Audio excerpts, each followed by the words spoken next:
स्वामी समर्थ मैत्रिणींनो, आजच्या व्हिडिओमध्ये तुमचे स्वागत आहे। आणि आज आपण बघणार आहे कोल्हापुरी झणझणीत वडा। आमच्या कोल्हापूर भागामध्ये वडा खूप प्रसिद्ध आहे। बॉम्बे वडा असेल, खूप वड्यांची नावे आहेत आणि इकडला कट वडा तर खूप प्रसिद्ध आहे। आता मी या व्हिडिओमध्ये तुम्हाला कट वडा म्हणजे माझ्या घरात जी कट म्हणजे आमटी होती, कटाची जी पोळ्या बनवलेली आमटी होती त्याच्यापासून मी कटवडा दाखवलेला आहे। पण कटवडा बनवण्यासाठी जी आमटी असते ती वेगळी असते।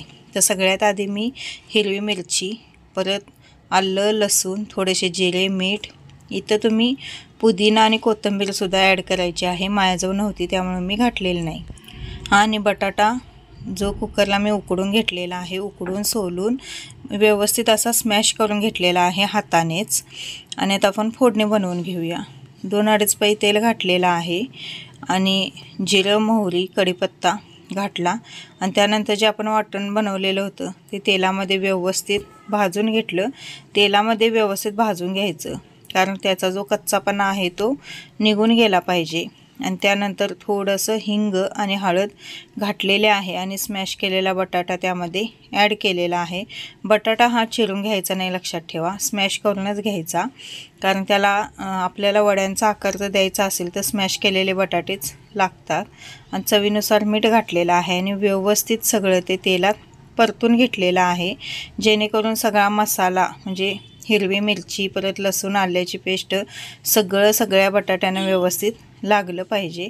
अशा पद्धतीने सगळं मिक्स करून घेतलं आणि आपण आता हे मिश्रण थोडंसं गार होण्यासाठी बाजूला ठेवून द्यायचं आहे। तोपर्यंत आपण इकडं बॅटर बनवूया वड्यासाठी। त्यासाठी मी हे जे पीठ आहे, ही डाळीचं पीठ मी घरातच दळून आणलेली हरभरा डाळ, आणि त्याचं पीठ मी घेतलेलं आहे। थोडीशी पिठामध्ये हळद घातली, ओवा हातावर थोडासा असा कुस्करून घेतला किंवा स्मॅश करून घेतला आणि त्यानंतर थोडंसं मीठ घातलं। आपण बटाट्याच्या भाजीमध्ये सुद्धा मीठ होतं, त्यामुळे मीठ बेतानेच घालायचं आणि तेलाचं मोहन थोडंसं घालायचं आहे। तेल व्यवस्थित कढवून घ्यायचं। तर तुमच्या पिठाच्या अंदाजानुसार तुम्ही तेलाचं मोहन घालायचं आहे। मोहनचं प्रमाण कमी झालं तर पण मोहनाचं प्रमाण अजिबात जास्त होऊन द्यायचं नाही। जास्त झाले तर मग आपण ज्यावेळी वडे तेलात घालतो त्यावेळी ते सुट्टे होणार, लक्षात ठेवा। बॅटर सगळं म्हणजे असं विस्कटल्यावानी होणार। आणि पाणी घालत असताना बॅटरमध्ये थोडंच घालायचं आहे, अजिबात एकदम पाणी ओतायचं नाही, कारण बॅटर आपल्याला जास्त पातळ पण नाही आणि जास्त घट्ट पण नाही। अशा पद्धतीने रबरबीत बॅटर बनवायचं आहे। आणि बॅटर बनवून मी 5 मिनटं बाजूला ठेवलं। तोपर्यंत आपण इथं वडे व्यवस्थित थापून घेऊया। अशा पद्धतीने मी छोटेच वडे केलेले आहेत। आता तुम्ही तुमच्या अंदाजानुसार, लहान मुलं खाणार असतील तर असे छोटेच बनवा, कारण मुलांना मोठा वडा संपत नाही। मगच मात्र वगैरे होण्यापेक्षा असे छोटेच वडे बनवायचे, म्हणजे जरी संपले तर दुसरा वडा घेऊन खाल्ला तरी चालतो, पण मात्रे करायला नको। माझे तेवढ्या बॅटरमध्ये 4 ते 5 बटाटे मी उकडलेले होते, तर तेवढ्यामध्ये 10 ते 11 वडे झालेले होते। तुम्ही बघू शकता सगळे वडे माझे थापून झालेले आहेत। तिकडे बॅटर पण आपलं तयार आहे। आता मी तेल कढायला ठेवते। तेल मात्र जास्त ठेवायचं, कारण वडा पूर्ण तेलामध्ये बुडला पाहिजे। वडा जर आपला तेलामध्ये बुडला नाही तर व्यवस्थित म्हणजे वडे तळले जात नाहीत। आणि तेल कढले का नाही हे बघण्यासाठी मी थोडंसं पीठ टाकून घेतलं, तर पीठ पटकन वर येत आहे, याचा अर्थ आपलं तेल चांगलं कढलेलं आहे। आणि आपण जो वडा थापलेला होता तो व्यवस्थित पिठामध्ये बुडवून घ्यायचा, खालवर करून, आणि तेलात अलगद सोडायचा।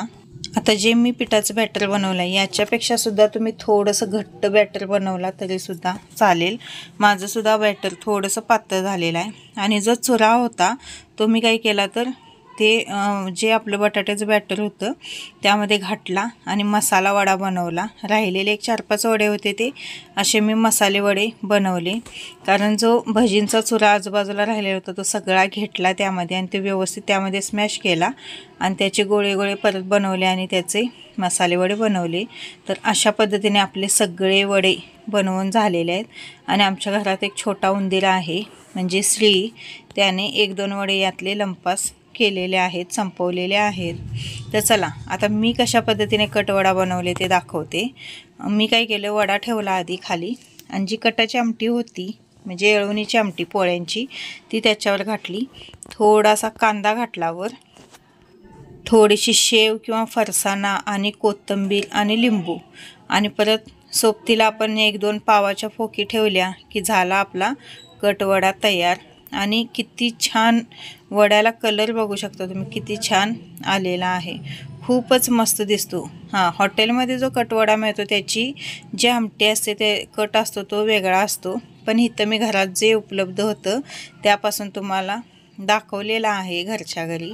पण ज्यावेळी आम्ही खात होतो त्यावेळी हॉटेलचाच फील येत होता, कारण सेम हॉटेलसारखा कटवडा घरी तयार झालेला होता. तर अशा पद्धतीने मैत्रिणींनो, कशी वाटली आजची रेसिपी कमेंटद्वारे मला नक्की कळवा. आणि व्हिडिओ आवडत असेल तर प्लीज चॅनलला सबस्क्राईब करा, व्हिडिओला लाईक शेअर आणि कमेंट करा विसरू नका.